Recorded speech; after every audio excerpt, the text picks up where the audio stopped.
This can't. conference will now be recorded. Thank you. Okay. Rick. What I was going to say is I don't know how many of you saw the PCRI conference. It was worthwhile. But Mac Roach, Moyad actually asked Mac Roach about whether it's a myth, but the PSA goes up. And he said, no, you know, if the prostate gets inflamed, it creates more PSA, more or less, depends. But there's no question about this stuff. And, you know, you get these old farts, these altacakas who think they know best, and they think the doctors are out there just to fool you. I don't have time for that. So that's the end of my spouting. I'm going to do my roll call, and I see one gentleman up front that I think is possibly new. Tracy Saville. Mr. Saville, have you ever been with us before? I have not. Recently diagnosed about a month ago, stage 4. Okay. And just kind of finding my way through. Fantastic. Well, we will give you some time up front. And I don't think there's anybody else who's a first timer other than Tracy. Welcome, welcome. I'm going to call off the names. Ken, Anderson, Lenciera, Peter, Kafka, Jake, Carl Foreman, David. Yeah, we've only got one David. Dennis Correa, Dennis McGuire, Jim Barnes, Joe, Jim Ward, Lou, Mark, Paul, Peter Monaco, Sylvester, Tracy, Joel, John, and Herb. Two Johns, another John. John Ivory's here too. Oh, okay, squeezed you on the bottom here, John Ivory. Did I miss anybody? Jay Mills. Oh, Jay Mills, and I wrote you down. No, I didn't write you down. I was just joshing with you. Oh my gosh. How could I forget you, Jay Mills? Oh my God. Ryan. Thank you. Mea culpa. Okay, everybody else we got. Right, so Tracy, let me first of all explain a couple of things about the group. The first is that we do record this group for a couple of reasons. One is because there's a lot of guys who cannot make it, and we are typically getting around 40 to 50 people a week who listen to the recordings that we post on our website and on our YouTube channel. Secondly, because there are a lot of guys in the group who like to listen again because they might have missed something and they just want to go over. It's a little late now, I apologize, but if you want to remain anonymous, we will accommodate you. I'm so sorry to do that to you after I've told you we're recording. Forgive me. But No you worries. can come back next week and be a nonny mouse. Oh, and Mr. Jackson. Mr. Jackson just arrived. I've written you down, Mr. J.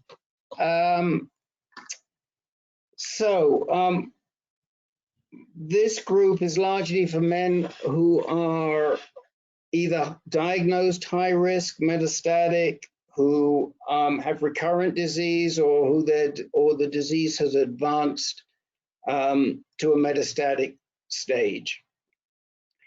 And there's a huge amount of knowledge amongst these 22 or 24 men, however many we have. We ask our new folks to tell us a little bit about how they got diagnosed, where they are, where they're being treated, what decisions they're faced with, and then we'll try and help you to navigate you a little bit. We can't give you medical advice, but we can tell you about our own experience. And I think that's all you need to do. If we don't have your email, please put it in the chat window, either publicly or send it to me, or send it to info@ancan.org. we will make sure you get on the list because we send out a reminder before each meeting. Okay. So if you're comfortable, I'm handing over to you, Mr. Saville. Okay. So I live in Rochester, New York, and 54 years old. This I suspect it started long before Easter time, but at Easter time, I actually thought that I had COVID, and I would have bet the house on it. But, I had the antibody test done and I didn't have any antibodies. And then slowly I went back to the doctor saying, hey, something's really going on. And that's when they ran a CBC and we realized that I was highly anemic, severely anemic, and that was causing a lot of the issues. Then, of course, we decided what was trying to find the anemia, and we discovered that I was stage 4 prostate cancer.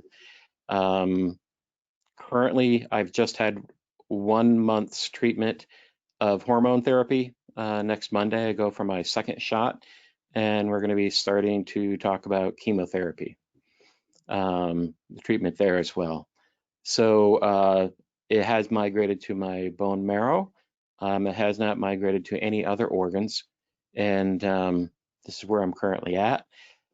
It's interesting. I think the thing that is the most interesting for me right now is, I was working hard to lose a lot of weight, and the minute I started hormone therapy, so of course, the weight has started to come back on, and being anemic, it makes it very difficult to really have any sort of exercise regimen. So I would like any advice on that would be grateful in what your experience was. And at what point did you kind of, if any of you were anemic, were you able to kind of recover from that enough so that you'd be able to kind of stay in shape or start an exercise regimen, to improve the quality of life? Okay. Let me ask you a couple of questions. Did they biopsy your prostate? They did not. They did not. Did they biopsy your bone marrow? Yes. Okay. Were they, I think you can, I don't know whether you can get a Gleason score from a metastatic lesion. I don't think I've ever asked anybody that before, but did they give you a Gleason score? They did not give me a Gleason score. They said that basically what they found, they were having a hard time getting an aspirate, but they did get the bone marrow, and they didn't give me a Gleason score, and they said that they weren't going to bother with that because I had already moved into what they considered an aggressive cancer. Yeah. I have asked about that several times, and next week I'm going to ask them again. Yeah, and I'd like Len to talk to that momentarily. The problem is that the Gleason score may, this is a big may, but it may impact somewhat the type of treatment or at least the results that you get, because we know that men with Gleason 8s and 9s, that the results may not be as good and a lot of men with metastatic cancer do have 8s and 9s. The results may not be as good as men with lower Gleason scores, or men with lower Gleason scores, 3+4s, 4+3s, even on the rare occasion, and I think of one man in particular, a 3+3, when he was diagnosed, seemed to do better on treatment. So just for the sake of knowing how you're responding to treatment, I mean, the other big issue on that is at some point it would probably make sense for them to treat the gland. Okay.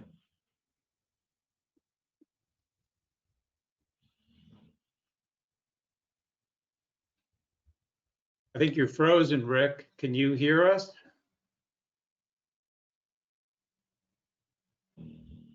Can anybody hear Rick? No? I can't hear him, no. Yeah, you're right, Len. He's frozen. Yeah. So, Tracy, this is Peter. A couple of questions. what was your PSA score? It was 721. Okay, so pretty high. Okay. And you said what did they give you? A shot of Dagerelix? Yeah, Fibrogon. Oh, Firmagon, right, Dagerelix. Firmagon. In your belly button area. Yeah, 2 shots. Right. And they're going to switch you over to a Lupron next week. Is that the plan? I don't know. I thought that they were going to continue using the Firmagon because the schedule that they gave me basically is monthly, every 28 days. Okay, they're probably going to keep you on the Firmagon. That makes sense. And yeah, did they talk about any other drugs, anti-androgen drugs, second line stuff like? Is Casedex?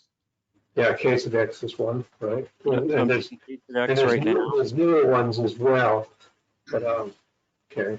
And who are you seeing? Are you seeing an oncologist, or are you seeing a neurologist? What kind of doctor are you seeing? I'm seeing an oncologist. Oncologist. And what facility? What's the place? University of Rochester Strong Memorial Hospital. Okay.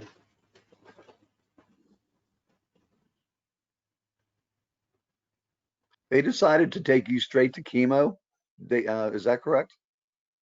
Highly recommended, and we were going to wait until I, got a month into this, and then start making plans to implement that. Yes, around the second visit. All right. Or shortly Well, after. I would think that the anemia will be an issue for that. They're going to want to get that under control first. That's what I was concerned about. Yeah. Well, I'll talk to you about that because I'm anemic, pretty anemic, and I just finished chemo. And, I'm still fighting it. So a couple of Len's probably got some questions too, I'm sure. But I lost my train of thought here.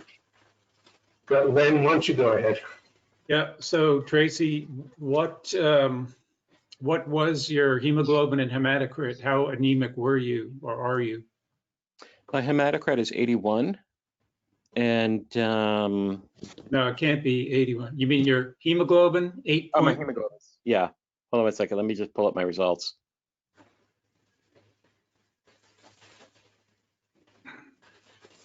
It seemed pretty serious, that's for sure. Yeah.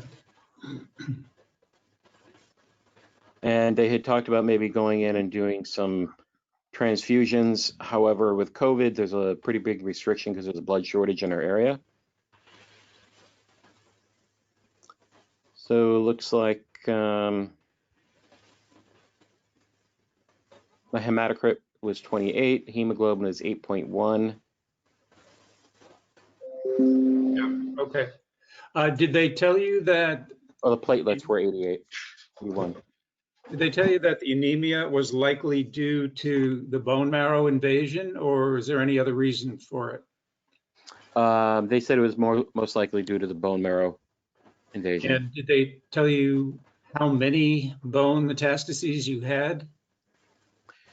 I assume they did some type of scan, so maybe you should start with that. They did a PET scan, yes. Okay. And I remember asking if it was, how, exactly how invasive was it? And they basically just said that it was pretty invasive. So now that I've kind of got my senses about me, when I go back this week, next week, I'm gonna have like a lot more questions for people. I'll be a little bit more prepared. Yeah. Did they submit anything for genomic testing at all? Did they? Yes. Okay. They do a mouth swab for germline testing, or submit the blood work? They submitted blood work, and I got the results back on that, and looks like there's about 6 or 8 good treatment strategies that they can look at through that. Did they tell you if you had any mutations when they did the bone biopsy? I don't believe I have any mutations. It's listed as stable. So Well, I suspect that even though you are anemic, the greater concern is to stop the advance of the invasion of your bone marrow. So they'll probably go ahead with the chemotherapy. That would kind of be standard of care for someone with high volume disease like you, in addition to the ADT, hormone therapy. yeah. And, they can manage the anemia with, with blood transfusions. Even if it's an issue, I'm surprised there's a shortage of blood in your area. How far are you from Roswell Park?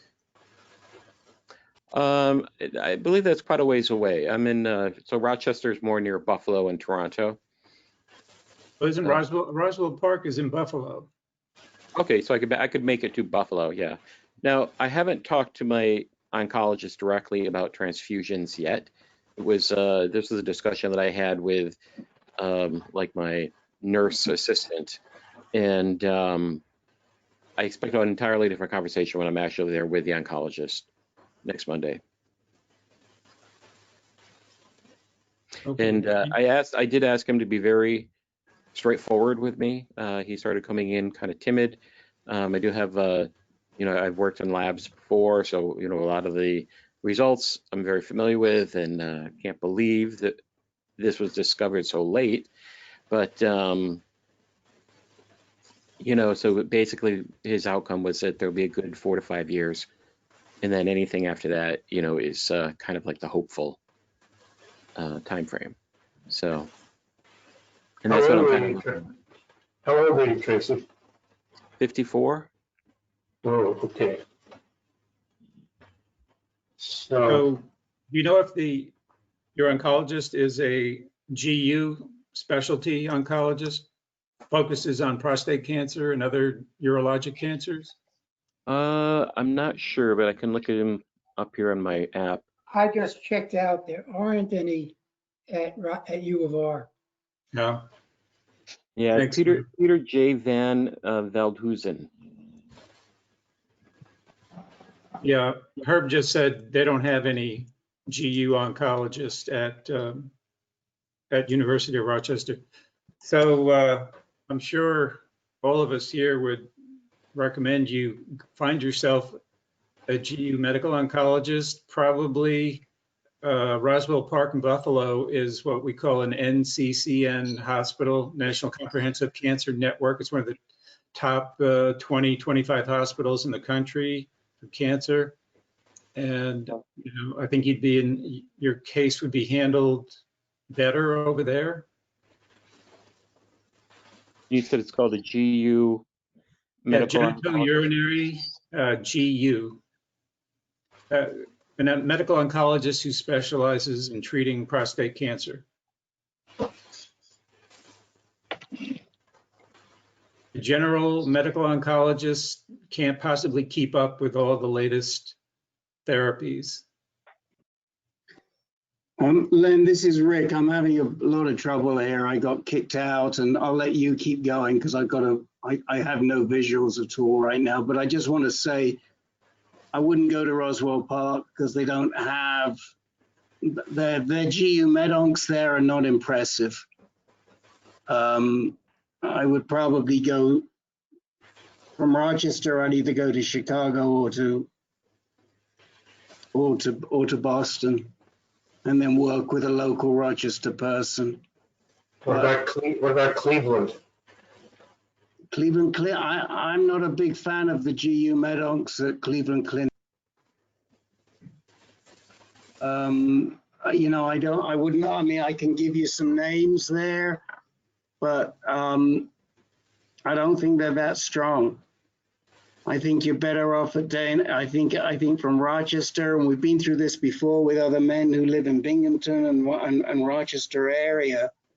I think you're better off at finding somebody local that you can work with, and then having your main guy, your quarterback, at either Dana-Farber or in New York City or in Chicago. I mean, not anymore even at Michigan. I mean, there was a time when Michigan had really good people, but they all left. Or they had good people and they left. What about Pittsburgh? I would say not. I mean, that's I mean, this guy Hillman this guy Appleman that Jim Barnes is working with. I don't know. Jim Barnes has to tell you, it's not. Some of the information he's giving him doesn't impress me personally. I would not be wanting to go to Appleman. But I'm not the best communicator either with this. I'm only a month and a half into this as well, so I'm kind of stumbling along my way. But I mean, I'm comfortable with Appleman and the team that he has and the strategy he has so far. Because you guys are definitely adding a lot of more questions and color to the equation for sure. He's impressive. I've got to figure out what's wrong, so you just keep going without me. I'll just put the list in the chat window for you, Len. Okay. Thanks, Rick. So Tracy, to answer one of your questions, at least, what to do about keeping the weight down. This is important in prostate cancer, to keep the weight down. And despite the fact that you're anemic and you're on the hormone therapy, which is going to make you feel even more fatigued, you still can't use that as an excuse to say, oh, well, you know, I'll wait till things get better before I exercise. So you just do whatever you can. You know, I check out your cardiovascular health first with your doctor, and maybe they can prescribe an exercise program that's safe for you. But to prevent muscle atrophy, which will happen on the hormone drugs, it's very important that you exercise, both cardiovascular exercise like walking and some weightlifting, resistance exercises. Okay. Yeah. And I actually have a pretty good, like last summer, I started going to a fitness specialist who had just recovered, just gone in remission with leukemia. And so he actually he shared his plan that he used when he was starting, you know, to go through like treatment. And it's very basic, you know, it's core, focusing on core, and then making sure you do a little bit of light, you know, do some light lifting and stuff like that, and just making sure that you don't, I don't want to do any damage. Like right now, I don't think I have to worry about any sort of like fragile bones right now. They couldn't get an aspirate in my hip, from my hip, because there was so much calcification around it. So I think, and they told me my bones were pretty solid right now. I have noticed some wasting of my muscles, and that, you know, like my biceps and stuff like that. I'm just shocked at how quickly they seem to have gone. And that's that. So, you know, I'm gonna, yeah, I just really want to hear like other people's experience with it. So I appreciate that. Don't wait.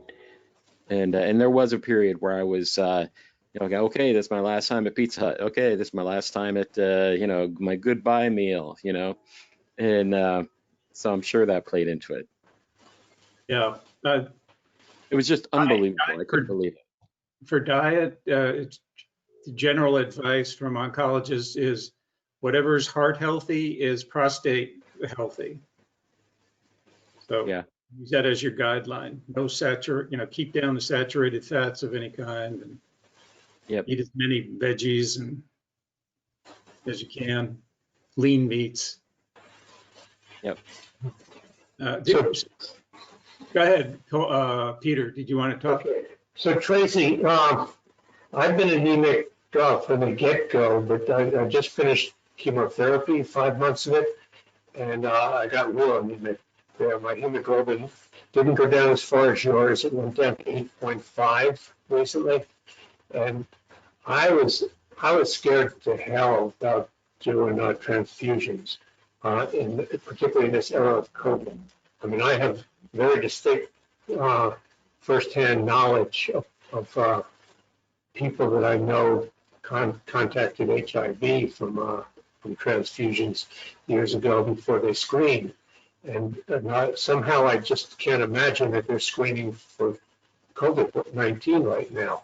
So I'm pretty suspicious, and I didn't want to go there. My GU, genitourinary medical oncologist, is in California.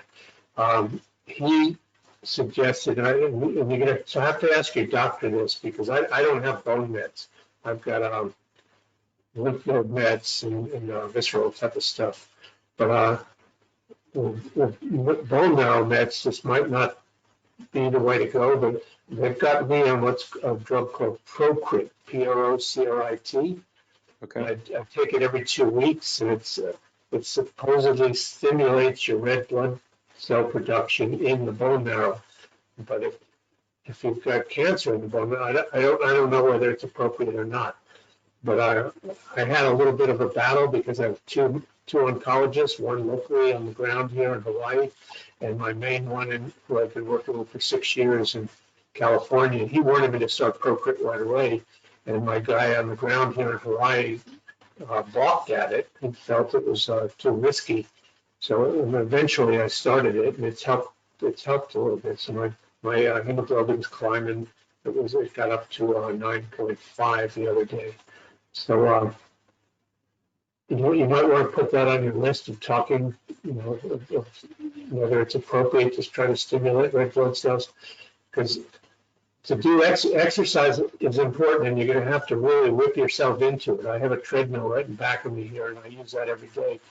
But between the Firmagon, the androgen deprivation, and the loss of and your anemic situation, you're going to have to kick your butt and make yourself exercise, and it's challenging, but you got to do it. I mean, I make myself kind of walk very fast on the treadmill for a mile or two every day, and you just got to do it to keep your weight under control. Okay. I do notice that anytime I exert any like real energy, I immediately lose weight. So it does come down, it does come off quite quickly. So. Did you say that your platelet count was 81? Let me just check. I believe so.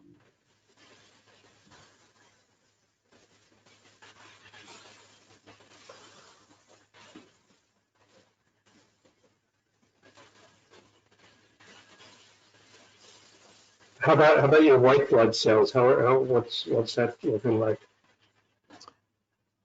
So my white blood cells are 5.4. Okay, that's good. They'll yeah. probably, if you start chemo, they'll probably put you on a drug called Neulasta to boost your white blood cells, because the chemo will knock down your white blood cells. Okay. Neulasta is kind of My like red the blood white. cells 3.1. Hemoglobin is 8.2. Hematocrit is 28. Platelets So what did this guy talk to you about chemo? Did he talk to you about which drugs or drug they're going to put you on? Is it docetaxel or something else? He didn't really talk with me about what the specific drugs would be. I think he was just trying to prepare me for what we may need to be doing, and go from there. But you were about to tell us your platelet count there. Oh, yeah, the platelet count was 81. That is incredibly low. The other thing, Go ahead, the Mark. other thing, I'm sorry. The other thing is that based on your hemoglobin and hematocrit, that when you did that sample, you were dehydrated. So if you were with normal hydration, the platelet count would actually be lower. So with a routine blood transfusion, that might not be addressed. So one of the concerns about exercise or any vigorous activity is also to make sure that they stay on top of that platelet count, because it's probably lower than the 81,000 that they measured on that sample if you were dehydrated. I wonder if they might want to give them pooled platelets before they even start chemo, right, Mark? Well, I'm not a medical oncologist, but those numbers would scare me and prevent me from doing the kind of stuff I do because of a platelet count. That's okay for walking around level, but if there's any kind of treatment, bruising, injury, or extensive physical activity, it could lead to bleeding. I do find that, right now I'm at my cottage, and of course it's 81 steps straight down to the cottage and the lake. And going up those stairs is quite something. You know, you get about 2/3 the way there, and there's times when I get to the top, it's just, you know, it takes me a good 5 minutes to kind of regain my breath before I can even drive. Tracy, do you see any blood in your urine or stool? You know, I didn't really see. I think I've been starting to see some in my urine, and this is really silly, but the issue here is that I think I need to get some sort of like testing strips or something like that that might help me actually indicate that, because I think it's pinkish, but at the same time at my house, I have this look. There's a light on my toilet that basically is blue, so it kind of screws me up on being able to figure that out. But I think I can get some strips to kind of look for hemoglobin in the urine. Well, whenever you do a blood test, just ask them to run an order for a urine analysis too. You know, Yeah. they'll pick it up right away. Before you had these troubles and you went to see the doctor and they diagnosed you, did you have do you know what your history is of your hemoglobin and hematocrit going back a few years? Is all of this very sudden, or?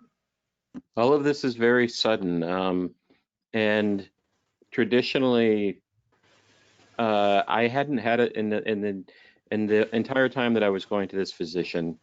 I had not had a PSA test done, and I had not had a CBC test done. I had every other test done.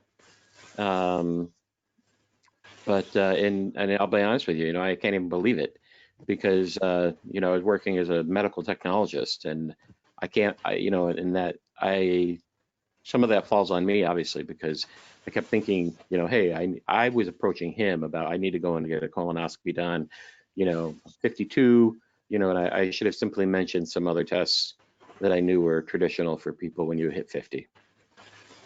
So. Yeah. I think I'd get a more attentive primary care physician. Yeah, I don't deal too much with him anymore. I'm pretty much working with the oncologist directly. Because I'm starting to wonder if maybe apart from the prostate cancer, you may have some kind of bleeding issue. Even a 700 PSA, I would not have guessed that it would drive your hemoglobin and hematocrit down that low and your platelet count. I don't know. I think you need like a really full workup. What I'll do is, so next Monday I go in and they run some tests prior to me meeting with the oncologist, and I'm going to make sure that they have a urinalysis on there as well. Anybody else want to ask Tracy anything? Tracy, the biggest thing that you're hearing, Tracy, that we've all learned, all of us, is you've got to find the right GU med-onc, genourinary medical oncologist. You've got to get to the right doctor, and you got to get to the right doctor quickly before you go too far down this other path. That's really what you need, and from there you can sort out a lot of your other issues that are going on, but you've got to find the right GU med-onc, big time. Okay. So Tracy, I was curious as to how they diagnosed the bone metastases. They did a bone marrow biopsy. Well, okay, they will have done the biopsy and that will have identified tumor cells in the spot they biopsied. But I guess what I'm asking is, do they know how extensive the metastatic disease is? When they did the PET scan, they actually they did a showed me PET the scan. different areas so that it looks like it's in both of my hips and my shoulder and my lower spine. Okay, so they did a PET scan. Yeah. I'd like to get in a word. I also, agree with Len. There's some mysteries here. I don't really think everything can be explained by the prostate cancer. I don't know, but I wanted to welcome you to the group, and maybe if you feel comfortable, you'll stick with us. We're all in kind of a similar situation with various variations. I'm on the same drug as you. I think Herb and Len are too. I'm also on another one called abiraterone. And what seems, I'm just saying what the other guys said, that the best way that seems to work for me to battle side effects seems to be to keep moving. And one of the things that I find, which is lucky, is that I may have a great deal of trouble dragging myself around, but once I start exercising, that seems to go away. So when I'm not doing something arduous like climbing, a couple of dozen stairs like you're doing, once I get started, I seem to be pretty good for 45 minutes or even more. But that's my best way to battle side effects. Tracy, Yeah, do you have good medical insurance? You're only 54, you're not on Medicare. Are you pretty good covered? I have pretty good coverage. Yeah, I can't. I believe that I need to pay like a $2,000 deductible, and then they cover like 80% of all of the expenses. So I'm still paying Okay. some, but I kind of planned ahead for that. Including drugs and everything, yeah? You've got Yeah. that? Good, okay, because you're gonna need it. And you have support, or do you work still, or what's your life like? I do have a support team. This really kind of shocked me, and I haven't really met anyone yet that has like the very same experience that I went through, and they have this great story about it. And I keep holding on to certain things of okay, if it's 4 to 5 years, and if I can make it to 10, that's a win for me. I don't know if that's going to happen because it sounds very serious, and obviously, and I'm not working anymore because I went to one with the fatigue. It makes it very difficult to go into work and deal with the immediate demands all day long. And then I was also dealing with some sort of some menial tasks where, quite honestly, I don't have time to deal with someone because they're 2 minutes late. It's just, I have very little patience right now Right. for that sort of nonsense. Maybe Len could give you some names of good GU medics in the city, because in this day of COVID, you might be able to get a second opinion through telemedicine without having to actually go down to New York. Sorry. But, Yeah, that's how I did it. They can be far away and you can still get a consult with someone a long way away. Right. Yeah, so Len's being treated in New York, and he's had several med-ups there. Yeah, so there's at Mount Sinai in Manhattan, there's a Dr. William O.H., and he's excellent. And he's one recommendation. He's a GU medical oncologist. Then over at Sloan Kettering, of course, also in Manhattan, there are lots of good oncologists there. One that comes to mind is Susan Slovin, Slovin. And there's another one I'm blanking on. She was maybe Peter or someone can help me remember. Richard Foodie's oncologist. But Dana, Yeah, Dana Dana Rath. Rathkoff, Thank yeah. you. Who said that? Dennis, Thank you, Dennis Dennis. Dwyer, yeah. Oh, yeah, right, Dennis. Dana Rathkoff, Rathkopf. She's also very good. I don't know, do you want to recommend anyone there at Sloan, Dennis, since you went there? Well, yeah, my oncologist at Sloan is Michael Morris. You could try him also. But I understand he's got a full patient list, so that might be difficult. Yeah, you may not get him. Right. Yeah, ask for these people by name. You don't want to just get shoveled into the run of the mill, the next intern or resident on the list. So Dana Rathkoff or Michael Morris, when ask for them by name, see if you can get an appointment for a second opinion on telemedicine. And you're gonna have to push for this, because sometimes they say, oh, it's 3 weeks out or whatever. And, just let them know you just don't have time for that. You've got a pretty serious condition and you want to get something pretty quick.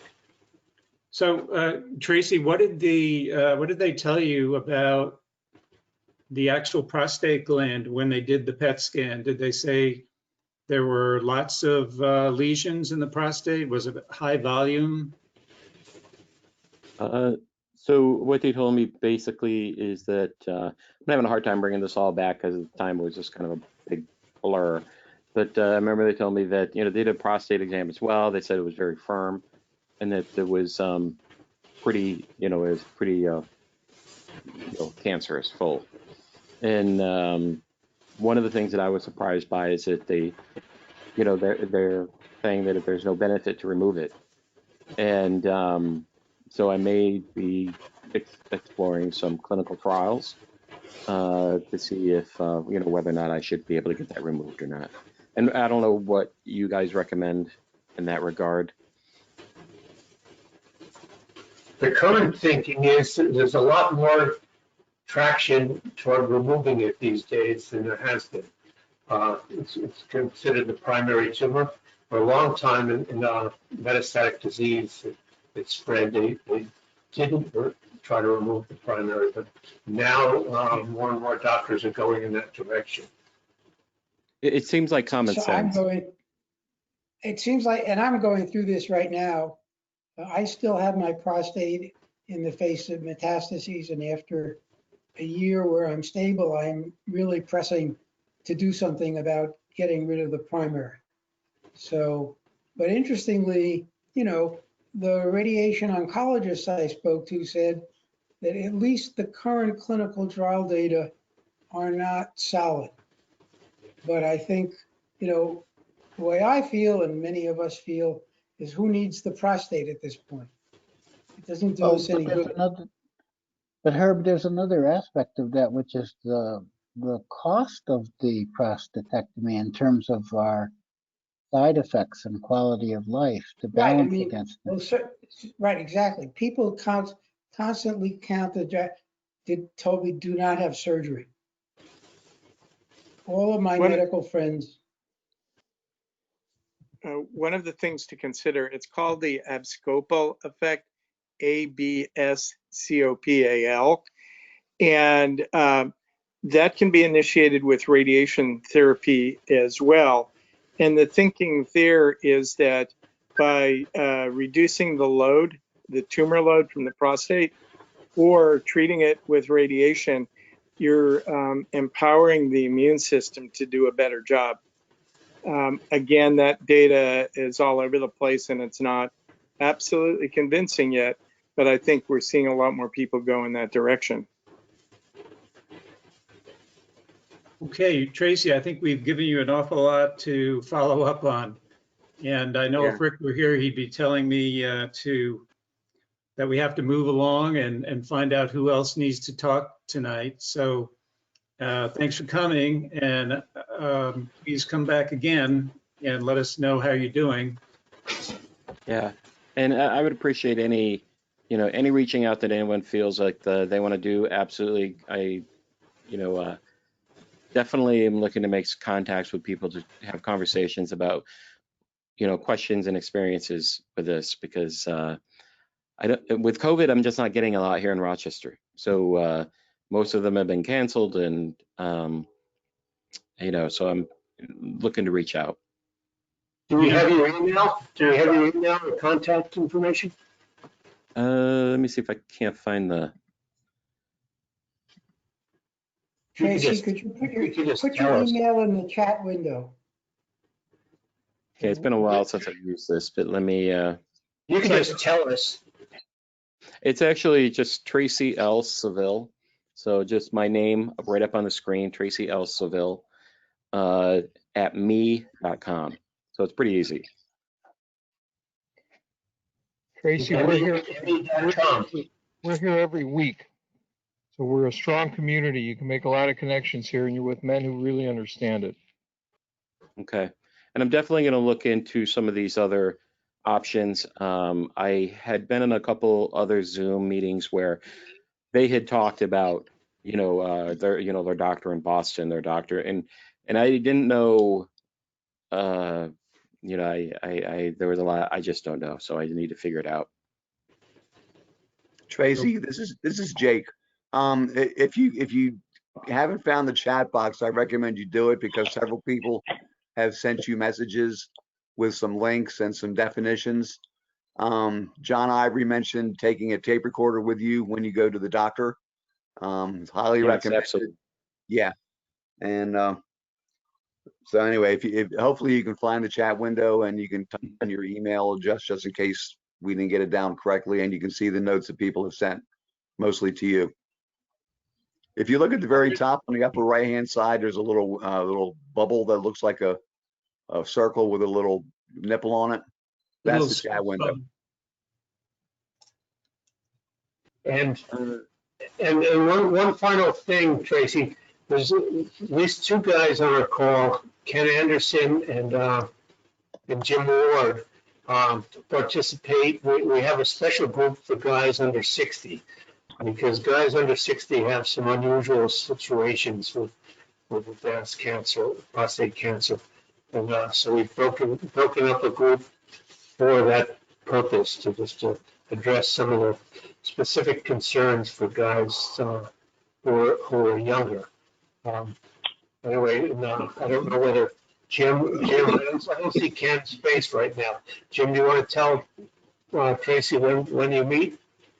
Yeah, you took the words right out of my mouth. I was going to jump in to introduce myself to Tracy. I was diagnosed at age 53, and can understand, I'm certainly on a certain level what you're going through. But the group, the so-called under 60 or U60 group, meets the second Thursday of the month at 7 p.m. Central.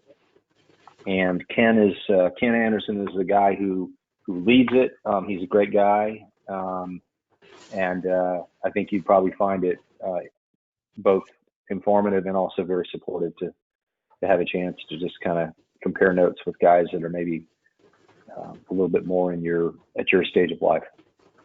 Okay, and you said the name of the individual is Ken Anderson?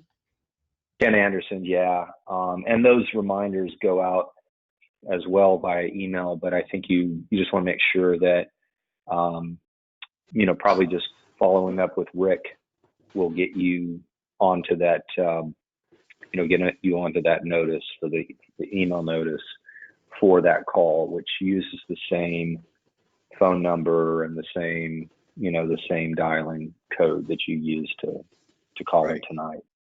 Okay. Okay, we've really got to move. Rick tells me that Rich Jackson has to leave early, and I think he has a question for us. Are you with us, Rich?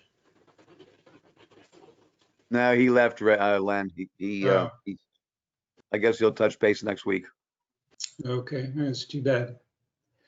Okay, well, Rick didn't tally who needs to speak tonight. Is that right, Jake? Did I get? No, not yet.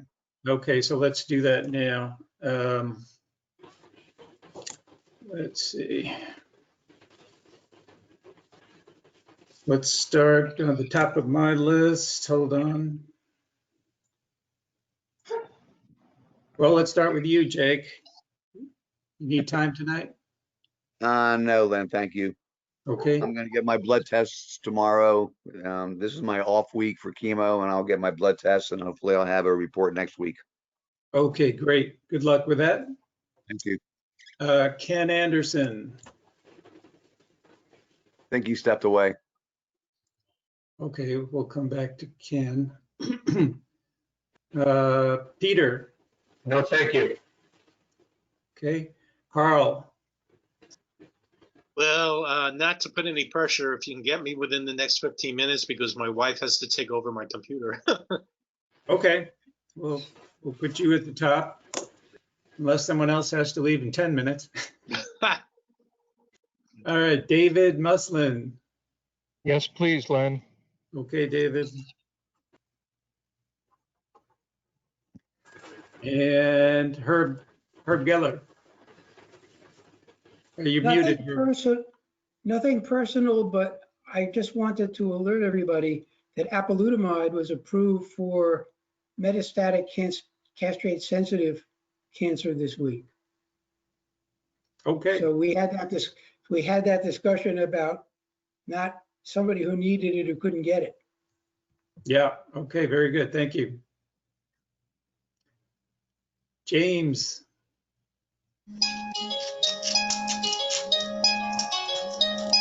Sure. That's Yes. Paul Frida, Paul. James B. Nothing for me. Nothing for me. Okay. James Tyson. Does anybody know these folks? The names aren't familiar to me. Anyway, Jay Mills. Would you like time tonight? Yeah, just a minute. Okay. You got it. And Jim Ward. Yeah, I've got one item if you just kind of want to take me toward the end, time permitting. All right. Joe Murgia. Nothing for me. I didn't hear that. Nothing for me. I think, okay. Joel. Nothing, Joel, thank you. Nothing, okay. John A. Yes, please. Okay.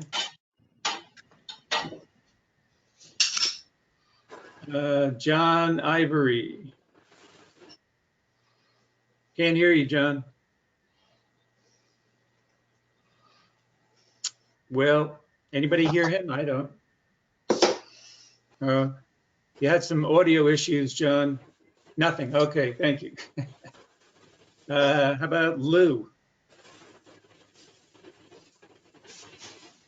Nothing? I'm good, thank you. I'm good. Very good, thank you. Mark Perlow?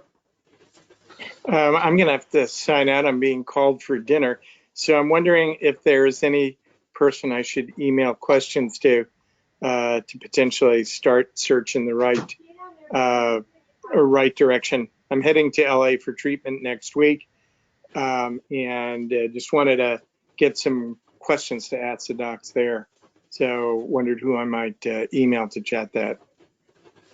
Well, yeah, you probably have Rick's email already, right? Right. Yeah, I might as well ask Rick. He knows more doctors than any of us. That sounds great. Thanks so much. Have a good evening. See you next week. Del Rey?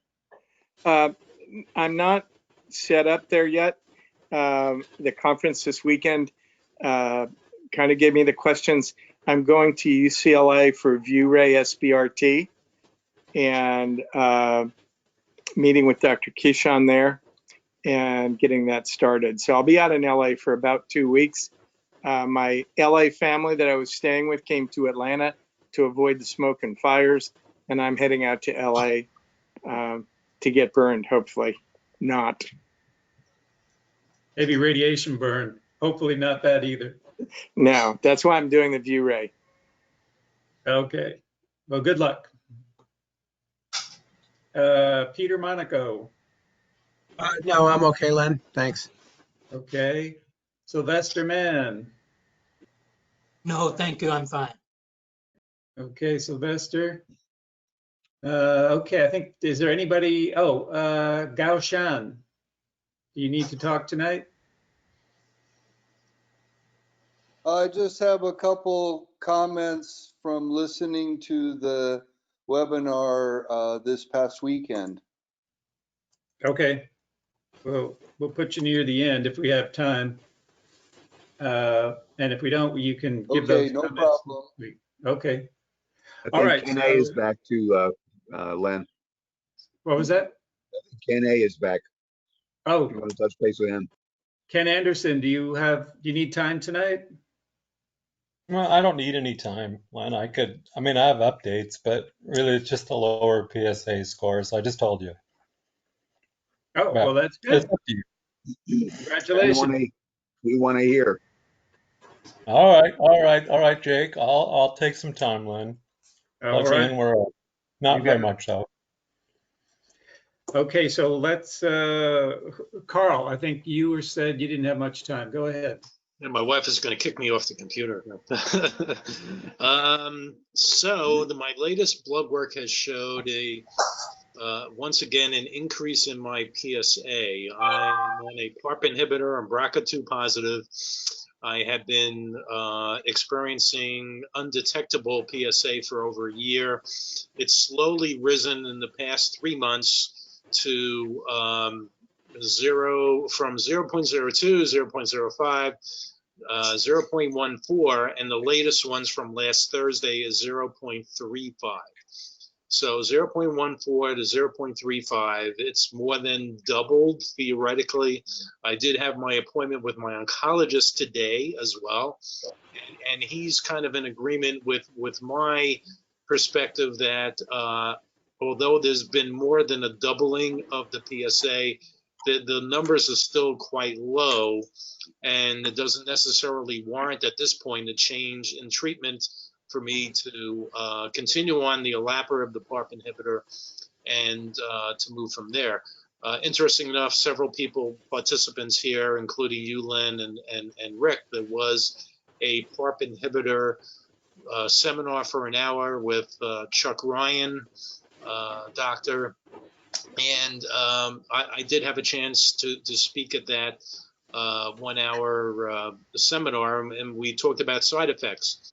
And following up today with my oncologist, we also talked about the side effects I've been experiencing on the olaparib. So they were both on the same page. It's kind of interesting. So while my PSA is starting to rise, the recommendation is, well, let's try taking you off the medication for several days and see if any of your side effects get remediated, to see if indeed it is the medication or something else. So I have started to take myself off as of today, and I'll see for the next 2 to 3 days, although I'm somewhat nervous about the fact that since I'm already experiencing a rise in the PSA, should I really get off the medication? But, damn if you do, damn if you don't. But I am going to, at least for 3 days. My oncologist said it could be up to a week, but I compromise at 3 days and see how that goes forward. There are 2 other additional things that I need to follow up on as a result of the scans that I recently had in advance of my meeting with the oncologist, and the scans really looked very good. There really was no evidence of advanced disease in any of these scans, so another reason why it's probably not a bad idea for me to go off the meds for at least a few days. But one of the scans did show that I now have an abdominal hernia. It's like, oh, okay, where did that come from? I don't know if it's from the ongoing treatment. It could be old age, well, whatever, as we age and whatever. So it was recommended to me that I see a surgeon to get an opinion about the abdominal hernia. And the only other thing, I'm trying to talk as fast as I can, know a couple of people, is that I had a partial blood clot also part of the side effects of one of my medications, whether it's the olaparib or the ADT. I don't remember which one specifically. I think it's probably the olaparib. So I've had several Doppler scans since that partial blood clot. I was put on Eliquis, a blood thinner. The blood clot was pretty much resolved, but the most recent Doppler was consistent with the one from the previous year that said I basically have ongoing issues with potential blood clots. The term escapes me right now, but my primary care doctor recommended that I see a vascular surgeon to see if there's any assistance with that. So I can go on, but I'm going to stop there. If anybody has any insight into the vascular surgeon aspect of dealing with a partial blood clot, or the abdominal situation that I have. Was it a PSMA scan that you did? Well, PSMA, I'm still waiting. Actually, my oncologist mentioned to me today that he believes that Columbia Presbyterian has a study, but I don't think that came up when I went to the clinicaltrials.gov site. I have been seeing a oncologist at Columbia Presbyterian, left a message to see if indeed that is available for me from a diagnostic standpoint. We had discussed 1 or 2 meetings ago that Sloan Kettering is offering a quite expensive option at $7,500, and I know Rick had mentioned, he said, well, you can get it for less than half that price and pay for a first-class ticket out to UCLA in California and still have money left over. So still searching for a PSMA. Right, that might be the way to go. I mean, if your PSA is doubling, that would for sure give you information. Okay. I think I might agree with your doctor that you'll probably need more than 3 days to wash out the olaparib to see if it mitigates any of your side effects. Is there any one side effect that you're most concerned about? Is it the clots? It's well, I guess that's potentially the most serious of the side effects. There are others from the list, but you know, I have to say, yeah, that's probably the most serious. And when's the next? So if you go off the drug, I thought you were going to say you're going to stay off until the next visit, and then they'll check your PSA to see what kind of effect that might have on your PSA. But no, I mean, the oncologist doesn't even want to do that either, because my next visit will be October 19th, so it's about a month. He doesn't want me to be off that much. He said at most 7 days, and I said, and based upon Chuck Drake? Chuck Ryan. Chuck Ryan. He also had mentioned about a 3-day time frame. So. Okay.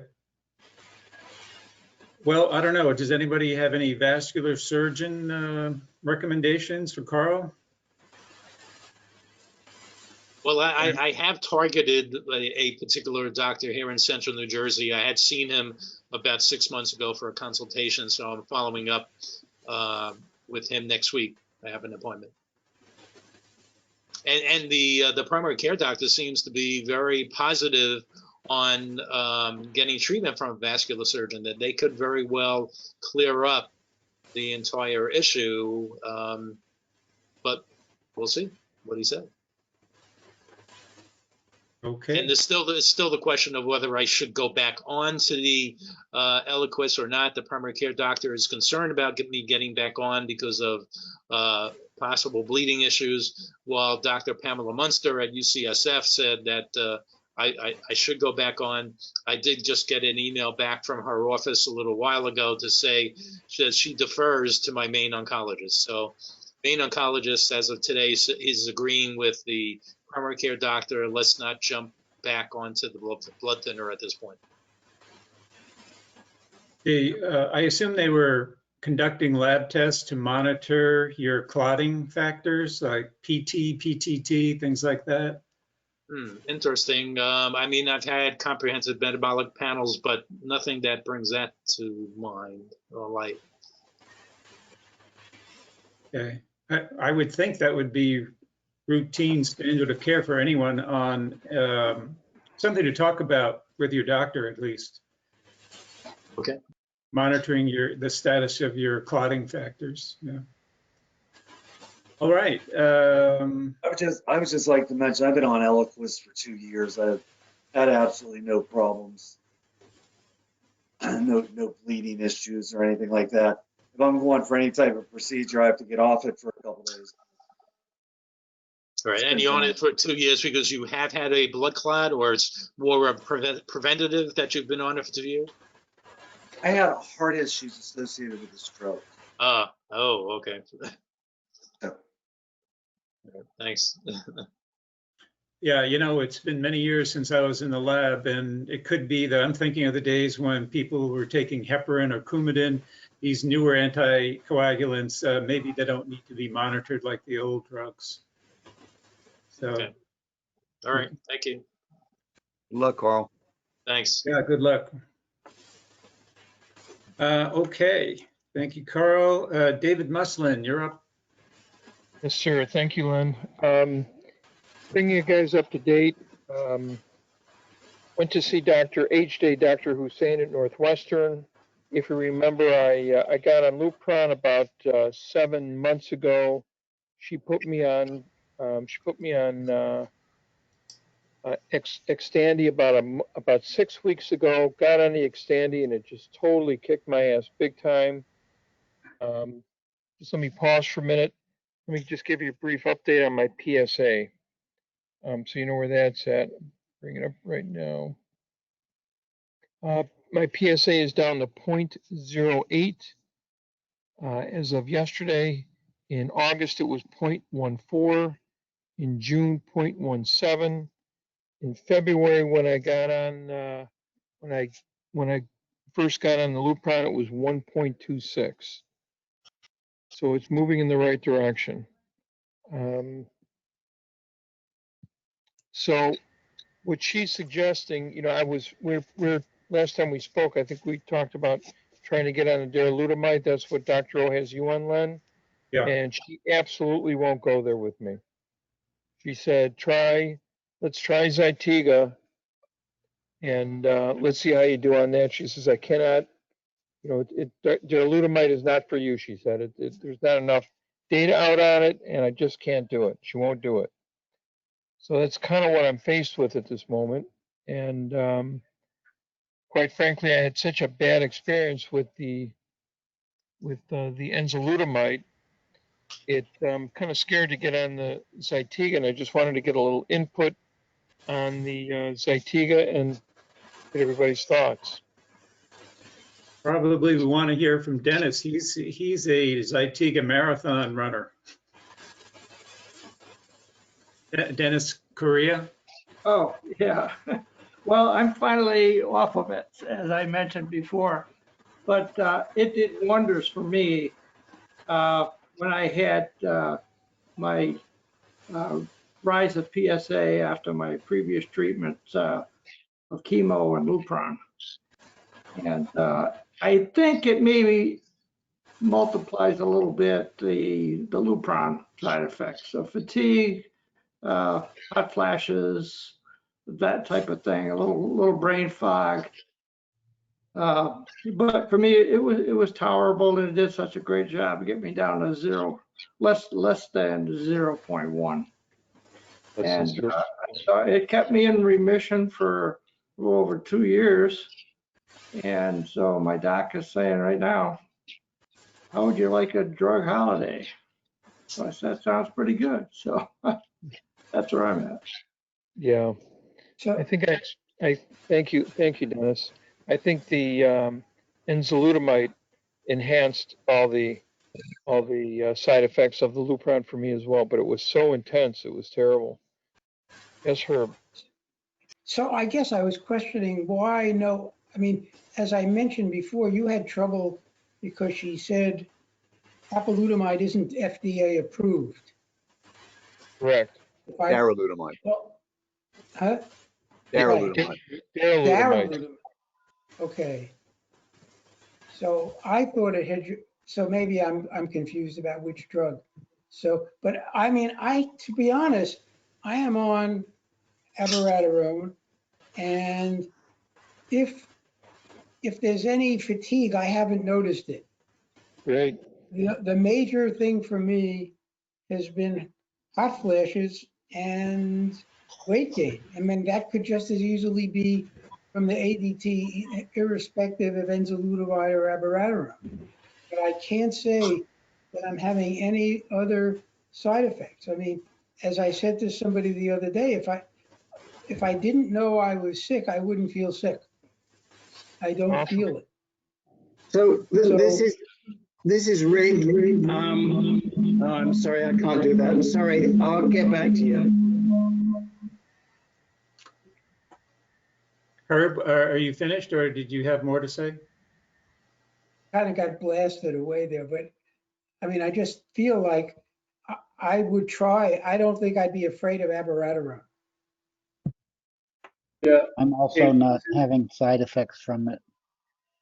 Hey, it's Dennis McGuire. My reaction to the darolutamide is very surprising that your oncologist would say no. I mean, if that's what you want, it's approved. Len is on it. If it's good enough for Len, should work for you. Well, Zytiga will work for David also. It's just a question of how will he tolerate the fatigue side effect. And right, that was, Len, you say that was the biggest benefit for you going to darolutamide was fewer side effects. yeah, absolutely. That's true. Yeah. It's true for me. Apparently, Right. Dennis Correa and Herb both say that they did fine on Zytiga. For me, Yeah. It's just curious why Dr. Hussein would say no. Yeah, she's saying there's not enough data. A, B, it's not FDA approved for castrate. What's the opposite of castrate resistant? Sensitive. It's castrate sensitive and metastatic. He said you're metastatic and you're castrate sensitive, and it's not FDA approved for that. And you know, I kind of said, well, look, I'm not. It hasn't been confirmed. I've never had a biopsy to confirm that I'm metastatic, even though I've had several PMSA scans that kind of show that. But she won't. She's tough, and she follows the book, and she's telling me there's no data that says darolutamide will help me. She said, try Zytiga, and let's see how you do. I'm castrate sensitive and metastatic, and I've been on darolutamide since January, and it works great. I don't have fatigue either. And I did Zytiga all of 2018, and it kicked my butt. Yeah.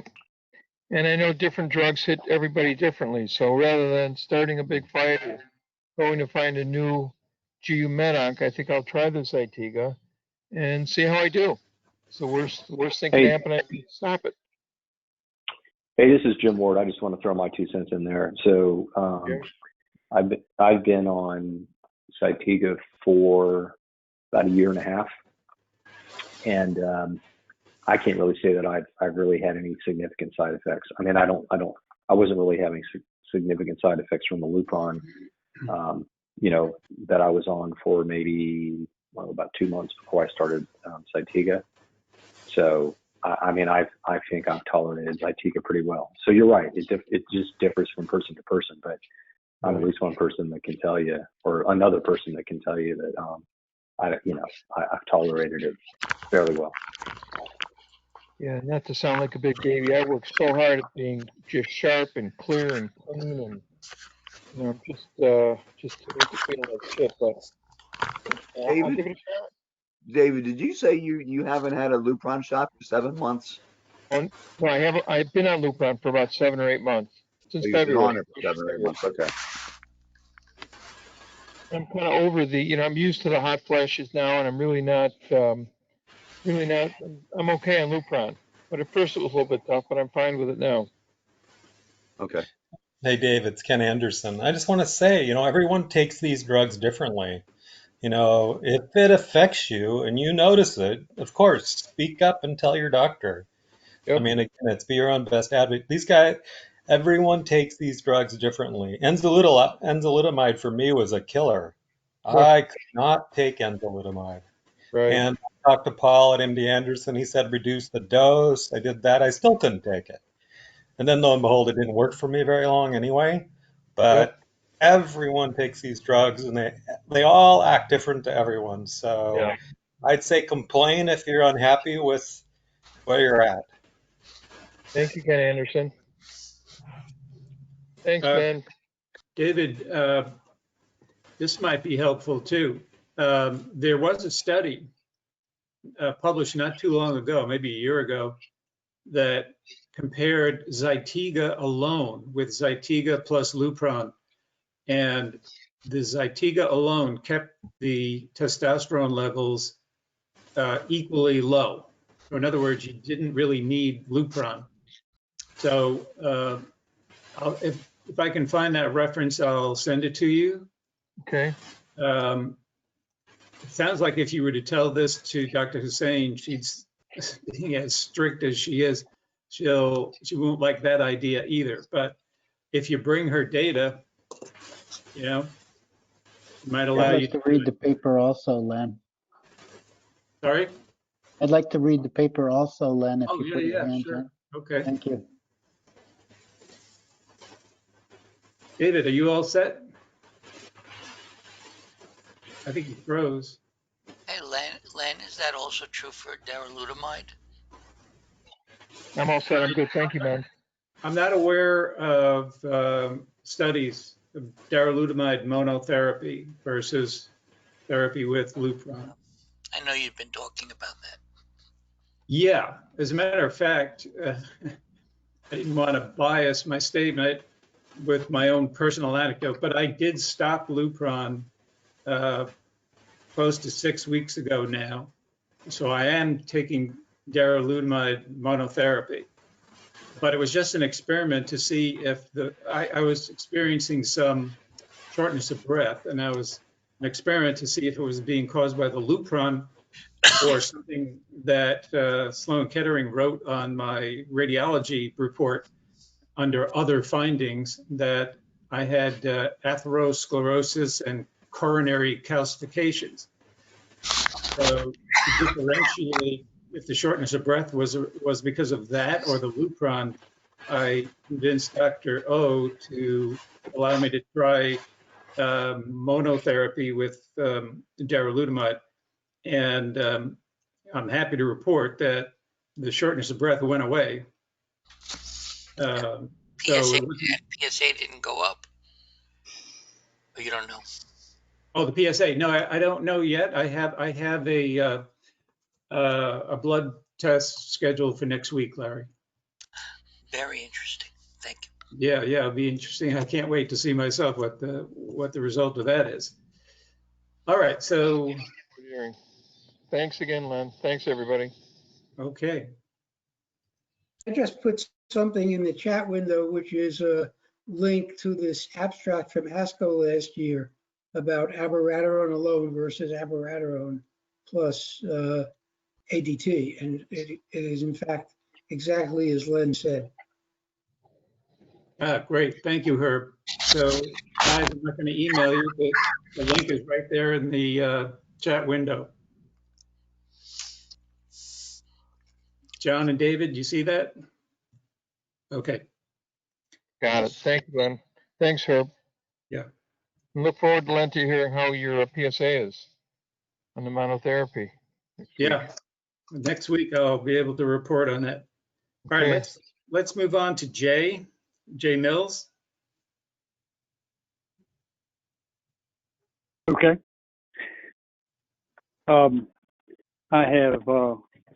I completed 22 of my 22 Firmagon months in March, I was scheduled to do 24, but with COVID, I didn't go back to the oncologist office where we had, they have 4 people taking blood in a little tiny room and about 200 patients who go through there every day. It's a big place for cancer. Anyway, and I've been off since March and just had my first PSA test. My lowest PSA test, the last 2 I took were down to 0.03, and I just took one that was 0.05. So I have come up slightly. I'm stronger. I've been working out 5 days a week for half an hour, and at least, and then doing a lot of outside work, and have regained much of my muscle, lost much of the fat I had added on. Still have a layer on my thighs, I guess, mostly. Feel the strength coming back. Still have some hot flashes. The frequency and intensity is down to just a handful a day, as opposed to every 40 minutes. And that's where I am right now. I'm just glad to be off of ADT and feeling much better, but still don't know what my testosterone is yet. It takes another week to get that back from where I got from my urologist, where he sends it. That's really all I have to report. Jay, when did you stop taking the Firmagon? March 13th was the last shot. Okay. So it wore off in April. You know, they last longer than the 28 days they give them, so they last a bit longer, but the maybe a couple weeks, and then they really taper off. So April, May, June, July, August. So almost 5 months. And right. That's where I am, about 5 months. And my PSA went from 0.03, but it's not at the same lab either. So I don't know you don't know what it means. So to 0.05. Yeah, that makes a big difference going to a different lab when you're only talking about 2/100ths of a nanogram.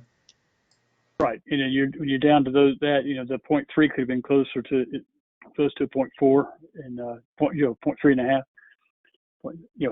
It's, don't know. Yeah. So if you know what your T level is now? No, I don't. It's going to take another week to get that back. Oh, okay. So yeah, if you're still experiencing some hot flashes, your T levels are probably still a little bit lower than physiologic levels, but like Right. you said, you'll eventually get there. Yeah, I hope so. Yeah. Yeah. Yeah, you're a fairly young guy. It'll get there. Yeah, almost 59. Yeah. So anybody have questions or comments for Jay Mills? Well, thank you for giving us that update, Jay. We haven't heard from you in a while. Sure. Yeah, it's been a while. It's good to hear. I've listened to you guys on recordings, but it's good to be back listening live. You'll come back now, yeah? Yeah. It's my all right, thanks. It's my granny impression. All right. Thank you. And John A. Let's go to John A. Hey guys, I'm now going into my 3rd month on abiraterone and degarelix, tolerating them quite well compared to all the stories that I heard. And I'm going to be starting radiation in a few days. A couple questions have come up. One is that I have a somatic mutation called SPOP. I wonder if anybody else here has it and whether it's anything that would modify my treatment plan at all. Could you give us that again, John? SPOP. Like stop. Like the word stop, except for a P. SPOP. Oh. It's a tumor suppression gene that's malfunctioning in my tumor. And I don't think it's one of those like BRCA that there's a treatment for, but I don't know. I just wanted to know if anybody has it or has heard of it or can advise me. I may have heard of it, but I'm not sure. I'm almost certain it's not actionable. I've never heard anybody talk about. If it was actionable, I'm sure we would have heard about it. Yeah, too bad. So, just because there's a mutation, it doesn't mean that it's a pathogenic mutation. It may not be contributing to the progression of your prostate cancer. It may not be driving it. It's lots of mutations are of unknown significance. From what little I know, this handicaps the tumor suppression function that derives from this particular gene. So it may be the cause of mine. I don't know. There are lots of tumor suppressive genes. Yeah. Some of the more serious ones are the TP53, the P10. I think RB1 is also another. But in any case, anyone else have any knowledge of SPOP, S-P-O-P?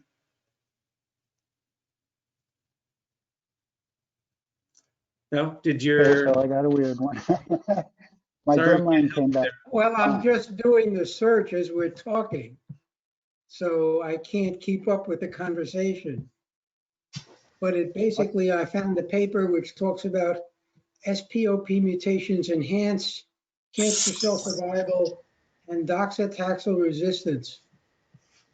So, but you're not on docetaxel, so that may not matter.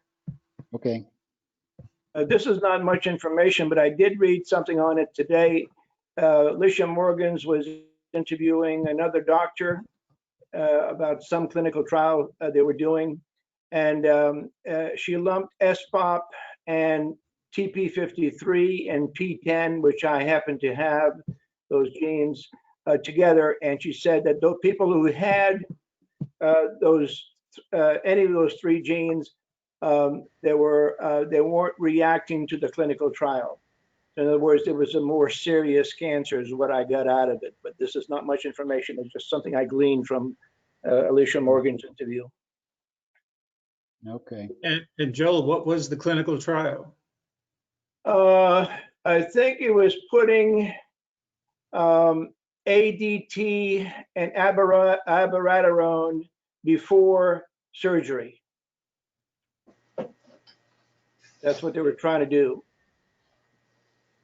And the people who had SPOP and TP53 and P10 alterations didn't react well to it.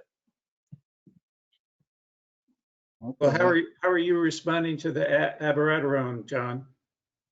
Don't know yet. All I know so far, it's been about 2.5 months. Okay. Is that I've got modest side effects, a lot of fatigue, of course. I have also, oddly have had very bad heartburn. Anybody get heartburn from degarelix or abiraterone? It's not listed as one of the biggies. It's interesting. I just had an episode. I've been having heartburn since I got on abiraterone. Oh. So my GI person prescribed a proton pump inhibitor, which I was taking at a low dose, and things got worse. I found myself taking popping antacids a lot, and then I read up on my symptoms, and so I self-diagnosed it as GERD. Yeah. Checked out GERD. Found out that the dose of proton pump inhibitor for GERD was twice what I was taking. So I upped my dose and also cut out some of the foods that trigger it. Like I was drinking a lot of seltzer. Oh, yeah. I eat a lot of spicy food. And it seems to have gone away. Okay, well, maybe it is related to the abiraterone. Maybe it's because those pills are so damn big. I don't know. I don't know what, no, well, I've got smaller ones now. They gave me only 250 milligrams, so I have to take 4 of them. Yeah, me too. Oh, you had 500s before? Right. Yeah. So at any rate, so I can say personally, yes, I've had heartburn and I think it steadily got worse. So I think you ought to think about a proton pump inhibitor. Okay, omeprazole or something. And my last quick question, oh, sorry, was somebody else? Hold on. I just want to comment on that. This is Rick. Hi, I'm back with you, but without any video at all. You know, abiraterone is processed through the liver. So I am thinking that it's possible that there's some metabolic effect in the liver that could lead to heartburn. You know, maybe generating some enzymes. I don't know. It's just, I'm just thinking about it. Herb, what was it that you suggested? I mean, when I got heartburn, I spoke to my GE oncologist and she basically just said, you know, let's try a proton pump inhibitor, which is the normal treatment for acid reflux. What did you call it? A proton? A what? Inhibitor. Proton pump inhibitor. Okay. That would be like omeprazole or something like that. There are a whole bunch of there are all the ozoles. There are a whole bunch. Yeah. Okay. Well, you know, they're all the azoles. So what about conazole, ketoconazole? Ketoconazole was. That's what, you know, that's a common trick we did in pharmacology for medical students. I'd make them a multiple choice test of having drugs with the last name. Yeah. If they could differentiate families. That's kind of mean. Last quick question is that Medicare declined paying for my Axumin scan. Anybody had that happen? Okay, yes. So let me address that one because that just came up with Jim Ward. Is Jim on the call? I can't see. Yes, he is, Rick. Yeah, I am. Yeah. So, and I'll tell you exactly what I suspected with Jim, and I don't know if this is a fact. If you have a very low PSA, then you're not going to get a result out of an Axumin scan. So if you're on Degarelix and abiraterone and everything else, and they ask to see your PSA and your PSA is less than, say, 0.65 or even lower, they're going to say, well, we're not going to approve an Axumin scan because it won't show anything. And that's what I suspect happened, and it's just my own suspicion, and it'd be good to bounce it around with you. That's what I think might have happened with Jim, and I think that's what could have happened with you, John. How do you fight it? Well, there's no point, because why would you want an Axumin scan right now? It's not going to show anything because you don't have enough PSA. It's too late. I already have. Would it show anything? Well, we've suppressed all of your PSA. We've suppressed the tumors. Are they going to show up on an Axumin scan? We're not sure. If you stopped all your treatment, you would get a result. This is where it gets above my pay grade. I mean, what are the geniuses on the call think? I mean, do you think that if you've just started on, you've got Mets and you just started on ADT and abiraterone, and you've driven your PSA down very quickly, is anything going to show on an Axumin scan? Nope. You think not, Len? If your PSA is below 1, the odds of Axumin picking up anything are pretty diminished. But let's just say you had metastatic disease, okay? And you had tumors in many places, and you started taking ADT and abiraterone, and it drove your PSA down to 0.2 over a period of 3 months. Those Mets wouldn't have disappeared yet. They're getting starved, but they're not gone. Right. So Well, would I an think, Axumin scan pick them up? You see, when they say that you have to have a high PSA, it's for somebody who doesn't know where their Mets are. right. And we're trying to figure out, do you have Mets? If you have a man who already has metastasis, and now he's taking drugs to androgen hormone therapy to drive it down, I still think the Axumin scan would pick it up. But the problem is the insurance companies aren't looking at it that way. They're looking at it from the standpoint of somebody who's trying to find out if they have Mets or they don't have Mets. So they turn it down. I mean, is this making sense to people? Can you see the dilemma that I'm wrestling with here? Well, what it sounds like is that that's going to be very hard to argue against it with the insurance company. I already had the scan. The radiation oncologist wanted to do it before getting started just to see if he could find anything to shoot at. And like you predicted, all of you just now, it was negative. But like you're saying, it's the Medicare is probably arguing the same way that Rick has just described. Now, I know that one of the funny things about my particular cancer, it doesn't make much PSA. My Right. PSA levels barely got over the over the normal range, even though I was metastatic. I don't know if that's any kind of argument, but it sounds like I might be in trouble here. Well, yeah, I mean, you don't need a lot of PSA for the Axumin to pick something up, nor for a PSMA scan to pick something up. But I think the issue here is, you know, what exactly we're looking for. If you've already got Mets and you're just trying to see if there are more Mets, or if you don't have anything and you're trying to let your PSA rise to see where the PSA is coming from. I mean, Len and Herb, what are your thoughts on this, or Peter?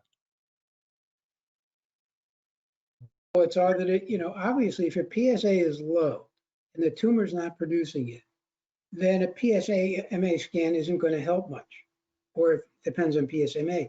So, but I think but I agree with what you just said, which is that it's not generally thought to be approved for monitoring progress.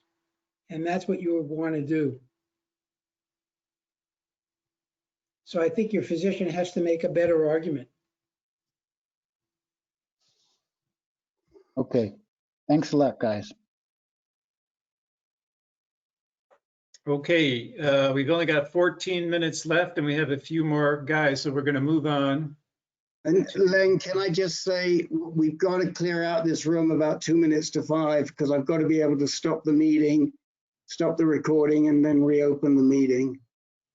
Okay. So let's go to Jim Ward.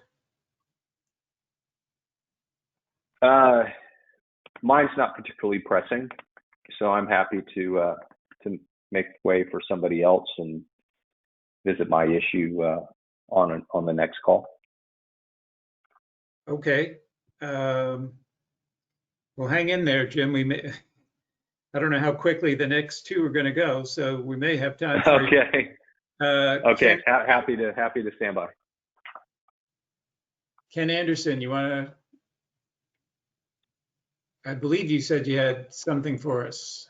Yeah, only quick, because Jake was pushing me. That's the only reason. Okay. I finished 5 rounds. Oh, I've actually finished 6 rounds of chemo. The 5th round of chemo, PSA has dropped 25%, which I don't know if that's good or bad, or, 25% decline I'm happy with, but, I'm not sure.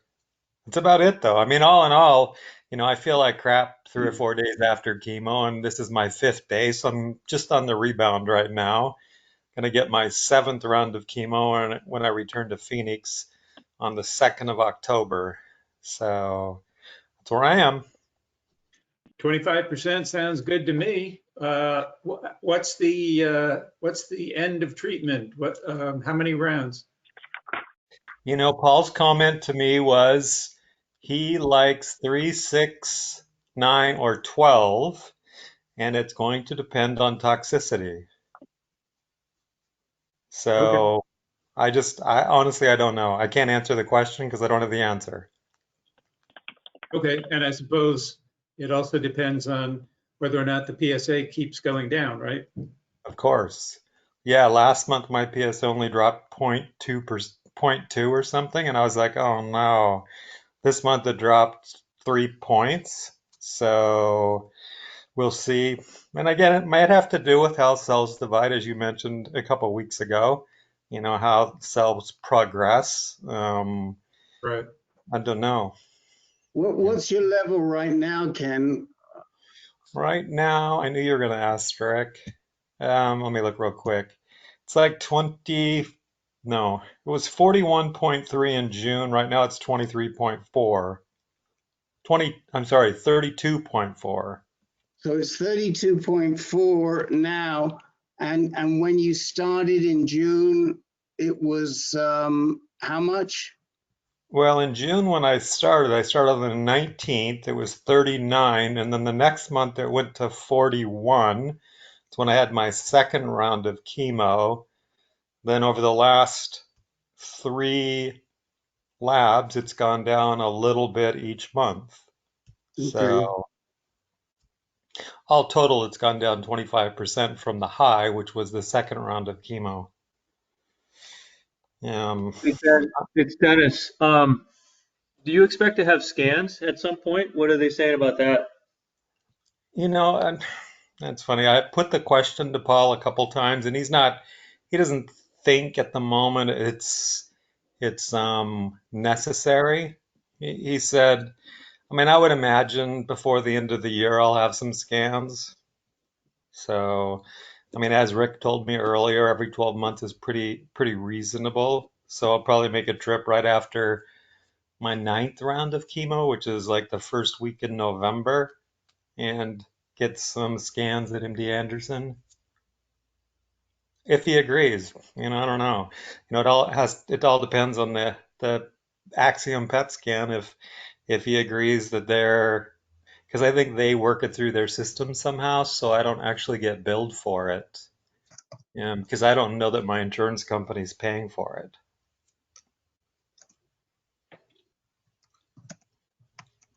Okay, thanks for the update, Ken, and continued good wishes for that PSA to continue dropping.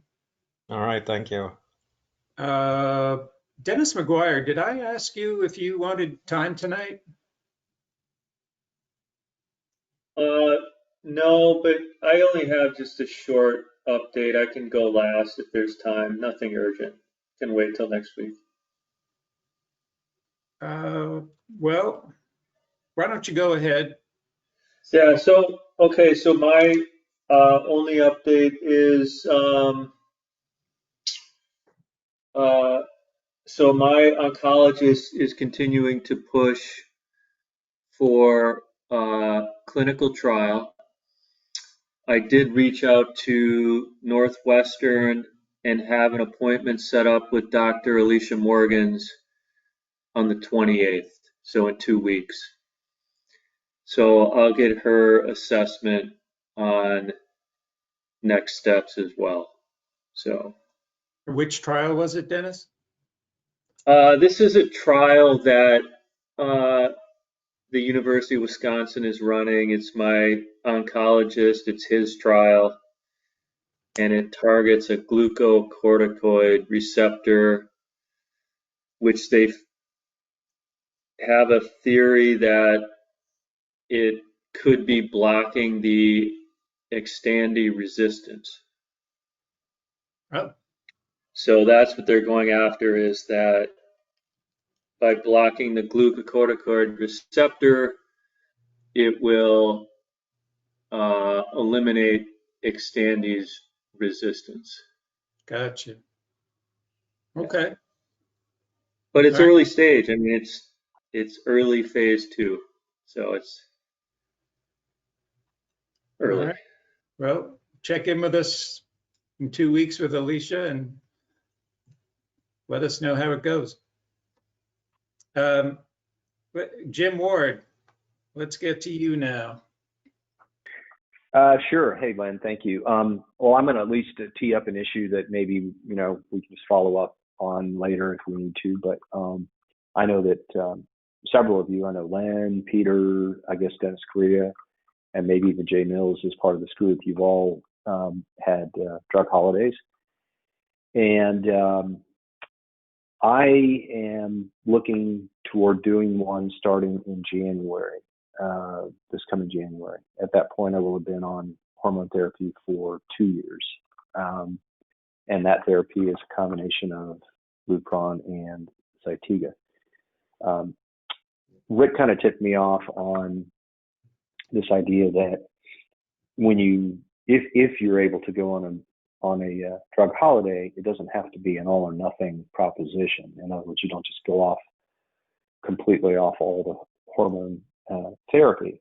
I hadn't honestly even heard of that, but he encouraged me to kind of run this by the group and at least, get some people's preliminary feedback on this question of, okay, my impression is that what you do is you stop taking, in my case, you stop taking the Lupron, you stop doing your RH medication, but that you might stay on with an anti-androgen.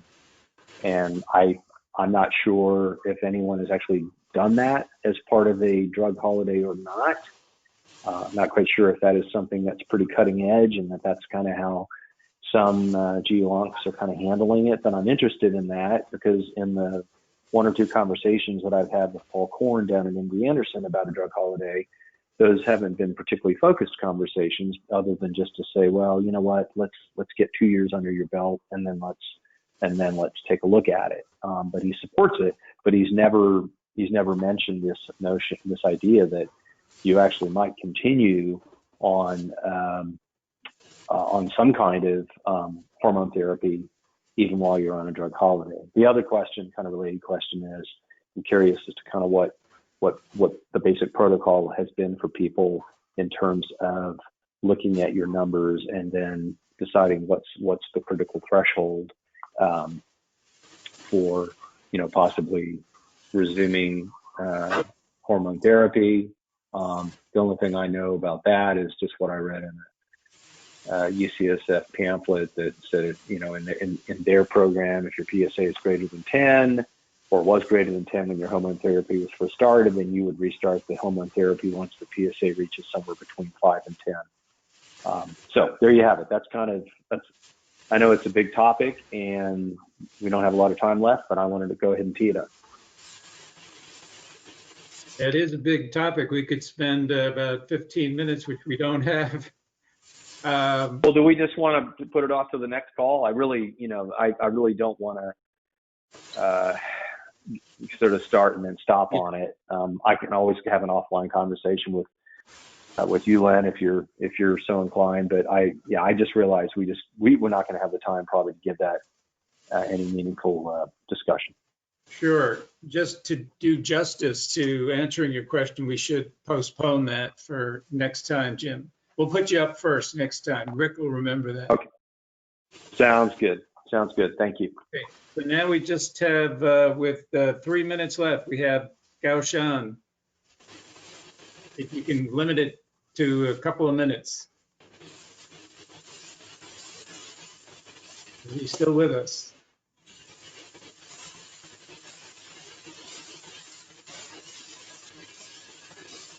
Oh, sorry, I was checking something else.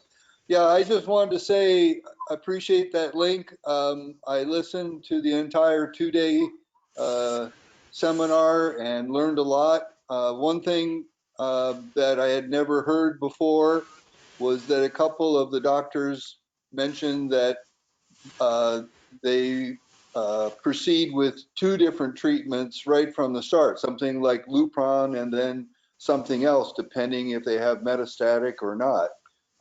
And in my readings and investigations online, I really never heard that, or if I did, it wasn't clear to me that that was the case. And I just like your comments. Yeah, well, basically that's ever since a couple of famous trials that were conducted, Stampede and I forget the name of the other one, but it was determined that the second line anti-androgen should be put into use much sooner. Don't wait for the first line anti-androgen to develop resistance before you add it in. So in other words, if you're on Lupron, put in Zytiga right away, or assuming you're high risk, Zytiga or Xtandi, you know, or Lita, or any of them. Okay. Yeah, that's well, now. I mean, the fact that. Go ahead. No, I was just saying that several of the doctors mentioned that, and I was not clear on that before, or if it was said, it didn't register with me. So that was important in my discussions. And as you know, on the 22nd, I'll be doing my scan, my PSMA scan. So I'll know more data within a couple of days after that.